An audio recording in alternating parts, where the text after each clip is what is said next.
พี่น้องร่วมชาติและเพื่อนมิตรสากลที่หักแพงทั้งหลาย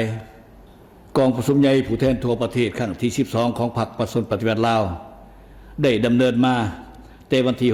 6ฮอดมื้อนี้วันที่8มังกร2026ที่นครหลวงเวียงจันทน์เป็นเวลา3วันเต็มได้สำเร็จลงโดยมีผู้แทนเข้าร่วมทั้งหมด835สายยิง123สายเป็นตัวแทนให้แก่สมาชิกพรรคทั้งหมด 421,865 สายจากทั่วประเทศเข้าร่วมพร้อมนั้นยังมีแขกถึกเชิญอีกจำนวน391สายรวมมีผู้เข้าร่วมกองประชุมใหญ่ทั้งหมด 1,226 สายกองประชุมใหญ่ผู้แทนทั่วประเทศครั้งที่3ของพรรคแม่นเหตุการณ์การเมืองสังคมอันสำคัญยิ่งของสาธารณรัฐประชาธิปไตยประชาชนลาวและได้ดำเนินอย่างถูกต้องตามกฎระเบียบของพรรคภายใต้บรรยากาศสร้างสรรค์เอาการเอางานและมีความรับผิดชอบสูงและได้สิ้นสุดลงโดยผลสำเร็จอันงดงามภายใต้คำขวัญยกสูงบทบาทการนำพาที่เข้มแข็งของพรรคตั้งหน้าเศรษฐกิจสร้างเศรษฐกิจเอกราชเป็นเจ้าตัวเองสืบต่อบูรณะระบอบประชาธิปไตยประชาชนให้หนักแน่น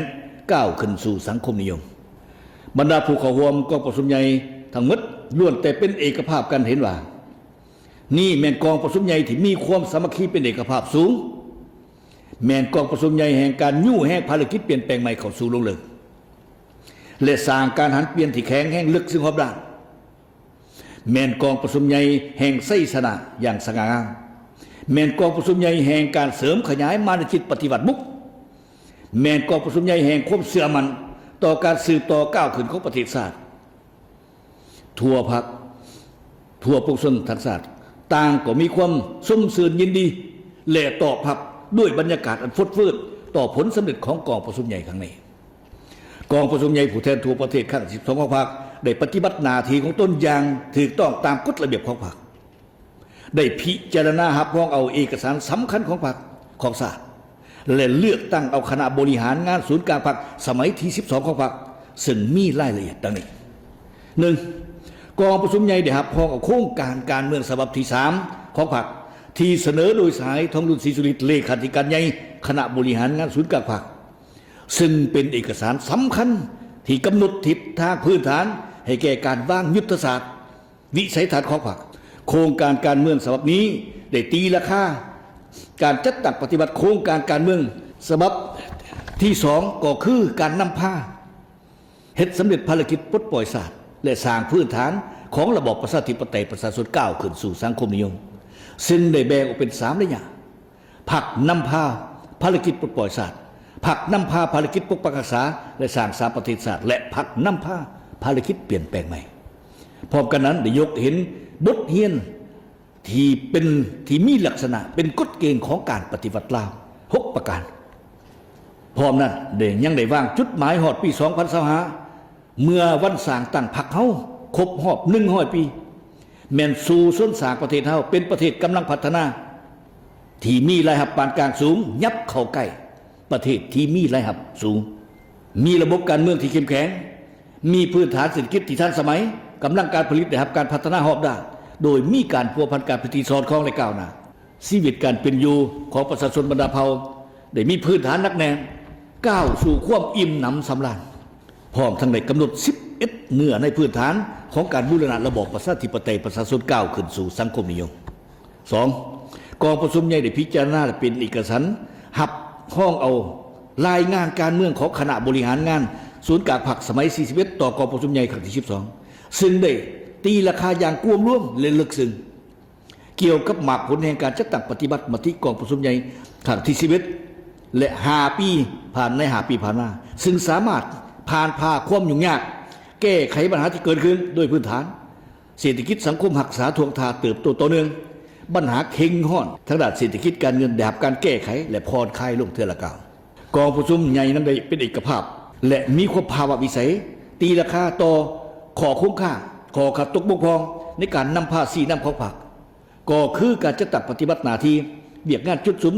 ในบางด้านที่บ่สามารถบรรลุผลตามคาดหมายที่ได้วางออกพร้อมทั้งได้ชี้เห็นสาเหตุต้นตอเพื่อกำหนดทิศทางมาตรการแก้ไขที่สอดคล้องและแท้เหมาะ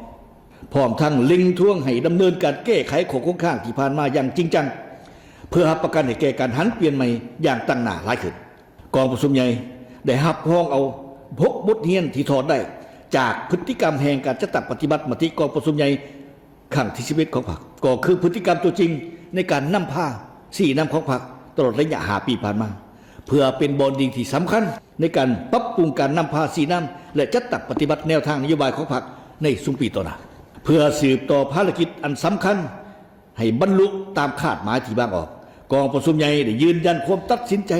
ที่จะสืบต่อนำพาประเทศชาติสืบต่อบูรณะระบอบประชาธิปไตยประชาชนให้นักแน่นก้าวขึ้นสู่สังคมนิยมบนพื้นฐานยกสูงบทบาทการนำพาที่เข้มแข็งของพรรคเสริมขยายกำลังแห่งของชาติสร้างเศรษฐกิจเอกราชเป็นเจ้าตัวเองฮอดปี 2030 ให้มีพื้นฐานในทวงท่าที่นักแน่นให้แก่การพัฒนาภายหลังประเทศชาติพ้นออกจากสถานภาพประเทศด้อยพัฒนาสืบต่อบูรณะระบอบประชาธิปไตยประชาชนยกระดับการสร้างปฐมปัจจัยให้แก่การก้าวขึ้นสังคมนิยมอย่างนักแน่นในสุปีต่อหน้าโดยเฉพาะใน5 ปีต่อหน้านี้กองประชุมใหญ่ได้เป็นเอกภาพพับพ้องเอา11ทิศทางใหญ่เพื่อสู่ส้นผันขยายและจัดตั้งปฏิบัติเนื้อในของรายงานการเมืองให้ปรากฏผลเป็นจริง 3. กองประชุมใหญ่ได้พิจารณาและรับพ้องเอาแผนพัฒนาเศรษฐกิจสังคมแห่งชาติ5 ปีครั้งที่10 2026-2030ซึ่งเป็นแผนผันขยายมติกองประชุมใหญ่ครั้งที่12เป็นแผนงานโครงการระดับชาติรวมทั้งขอบการลงทุนสำหรับโครงการเหล่านั้นในนั้นได้กำหนดออกเป็น6เป้าหมายใหญ่เพื่อสืบต่อปฏิบัติแผนพัฒนาเศรษฐกิจสังคมให้ขยายตัวอย่างต่อเนื่องเป็นต้นแม่น 1. สร้างเศรษฐกิจเอกราชเป็นเจ้าตนเองด้วยการนำใส่ท่าแห้งเพื่อเฮ็ดให้เศรษฐกิจมีเสถียรภาพและขยายตัวอย่างต่อเนื่องมีคุณภาพมั่นเที่ยงยืนยงโดยยุ่งแห่งการเติบโตเศรษฐกิจให้บรรลุ6ส่วนน้อยต่อปีขึ้นไปพัฒนา 2. พัฒนาทรัพยากรมนุษย์ให้มีคุณภาพสูงขึ้นและสามารถหู้นำใส่เทคโนโลยีที่ทันสมัย 3. ปรับปรุงชีวิตการเป็นอยู่ของประชาชนให้ดีขึ้นตัวเมืองและชนบทได้รับการพัฒนาอย่างสมควรและแก้ไขความทุกข์ยากของประชาชนให้ลดลงเทื่อละก้าว 4. ปกปักรักษาทรัพยากรธรรมชาติสิ่งแวดล้อมให้มีความยืนยงและสามารถเกี่ยมพร้อมรับมือกับการเปลี่ยนแปลงของดินฟ้าอากาศและภัยพิบัติต่างๆหาเสื่อมจอดภาคพื้นสากลอย่างกว้างขวางและมีประสิทธิผลและ 6. คุ้มครองบริหารรัฐให้มีประสิทธิภาพการเมืองมีเสถียรภาพสังคมมีความสงบเป็นระเบียบเรียบร้อยยุติธรรมและศรีวิไลที่ 4. กองประชุมใหญ่ได้พิจารณาในห้องเอากฎระเบียบของพรรคสมัยที่12เพื่อให้สอดคล้องและห้องรับการจัดตั้งปฏิบัติแนวทางการเมืองของพรรคสุขโยเวียกงานก่อสร้างพรรคเฮ็ดให้พรรคเฮามีความปลอดภัยเข้มแข็งนักแน่นมีความสามารถเพียงพอในการนำพาภารกิจปกปักรักษาและพัฒนาประเทศชาติในระยะใหม่ก้าวขึ้นสู่สังคมนิยมอย่างนักแน่นกองประชุมใหญ่ได้พิจารณาและรับห้องเอาบทสำรวจการนำพาร่วมของคณะบริหารงานศูนย์กลางพรรคสมัยที่11ซึ่งได้ตีราคาอย่างสูงต่อความบักบั่นพยายามอันตั้งหนาและความเป็นเจ้าการประดิษฐ์สร้างในการเสริมขยายมูลเชื่อและบทเรียนอันประเสริฐของพรรคเฮาในการเพิ่มทวีความสามัคคีเป็นเอกภาพอยู่ภายในพรรคยกสูงความรับผิดชอบต่อหน้าที่การเมืองดำเนินการปรับปรุงดัดแปลงกลไกการนำพาสีน้ำของศูนย์กลางพรรคและคณะพรรคทุกขั้นปลุกระดมทั่วพรรคทั่วปวงชนเข้าร่วมจัดตั้งปฏิบัติแนวทางการเมืองของพรรคให้ปรากฏผลเป็นจริงพี่น้องร่วมชาติและเพื่อนมิตรสากลที่รักแพงทั้งหลายกองประชุมใหญ่ของพวกเขาครั้งนี้ยังได้เป็นเอกสารเลือกตั้งเอาคณะบริหารงานศูนย์กลางพรรคสมัยที่12ซึ่งประกอบด้วยกรรมการสมบูรณ์73สหายและกรรมการสำรอง15สหายเพื่อเป็นแกนสารนำพาทั่วปวงพรรคทั่วกำลังประกอบวุฒิและพวกชนเหล่าทักษะจัดตั้งปฏิบัติมติกองประชุมใหญ่ครั้งที่12ของพรรคให้ปรากฏผลเป็นจริงสร้างบาทก้าวมุกทะลุในการสร้างการหันเปลี่ยนที่แข็งแรงในการพัฒนาและพาประเทศชาติก้าวขึ้นอย่างนักแน่นต่อไปในกองประชุมครบคณะครั้งปฐมฤกษ์ของคณะบริหารงานศูนย์กลางพรรคสมัยที่12ยังได้เป็นเอกภาพสูงเลือกตั้งคณะกรรมการกรมการเมืองศูนย์กลางพรรคจำนวน13สายเลือกเอากรรมการคณะเลขาธิการศูนย์กลางพรรคจำนวน11สายกองประชุมได้เป็นเอกภาพอย่างสูงเลือกเอาสหายทองรุ่นศรีสุริเป็นเลขาธิการใหญ่คณะบริหารงานศูนย์กลางพรรคพร้อมกันนั้นก็ได้เลือกตั้งเอาสายพลเอกวิไลหลาคำฟ้องเป็นผู้ประจำการคณะเลขาธิการศูนย์กลางพรรคกองประชุมยังได้เลือกตั้งประธานบรรดาห้องประธานคณะกวดกาศูนย์กลางพรรคประกอบด้วย6สายโดยแม่นสายวันไซพอกสวรรค์เป็นประธานพี่น้องร่วมชาติและเพื่อนมิตรสากลที่รักแพงทั้งหลาย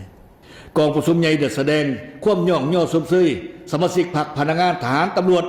ผู้ประกอบการผลิตบริการและประชาชนลาวบรรดาเผ่าบรรดาสันคนในขอบเขตทั่วประเทศและพี่น้องเสื้อสัตว์ลาวผู้รักษาที่ดำรงชีวิตและทำมาหากินอยู่ต่างประเทศก็คือชาวต่างประเทศที่อาศัยอยู่สปป.ลาวที่ได้ประกอบส่วนอย่างต่างหน้าเขาได้ภารกิจปกปักรักษาและพัฒนาประเทศชาติเพื่อสร้างพื้นฐานหนักแน่นและทวงทำไมให้แก่การกำหนดที่นำเอาประเทศชาติพวกเขาก้าวขึ้นสู่จุดหมายที่ได้กำหนดไว้กองประชุมใหญ่ยังได้แสดงความขอบอกขอบใจอย่างจริงใจและความหูบุญคุณอย่างลึกซึ้งมายังบรรดาพรรคไอ้น้องประเทศเพื่อนมิตรและองค์การจัดตั้งสากลที่ได้ให้การสนับสนุนช่วยเหลือล้ำค่าให้แก่ภารกิจพัฒนาและสร้างสรรค์ประเทศชาติของพวกเราตลอดระยะที่ผ่านมากองประชุมได้เรียกร้องมายังคณะพรรคทุกครั้งสมาชิกพรรคทุกคนจงเสิร์ชสู่ความเป็นแบบอย่างน้ำหนาในทุกด้านนำพามหาชนปฏิบัติมติกองประชุมใหญ่ครั้งที่12ให้ปรากฏผลเป็นจริงพร้อมกันนี้ก็เรียกร้องมายังพนักงานนักรบประชาชนลาวบรรดาเผ่าบรรดาสันคนพี่น้องเสื้อชาติลาวผู้รักชาติที่ดำรงชีวิตและทำมาหากินอยู่ต่างประเทศจงเสิร์ชสู่น้ำใจรักชาติเสริมขยายมานุษยปฏิบัติฝึกบุกบืนเข้าใส่การปฏิบัติหน้าที่ทำมาหากินสร้างสาและบูรณะประกอบระบอบประชาธิปไตยประชาชนก้าวขึ้นสู่จุดหมายสังคมนิยมอย่างหนักแน่นขอขอบใจ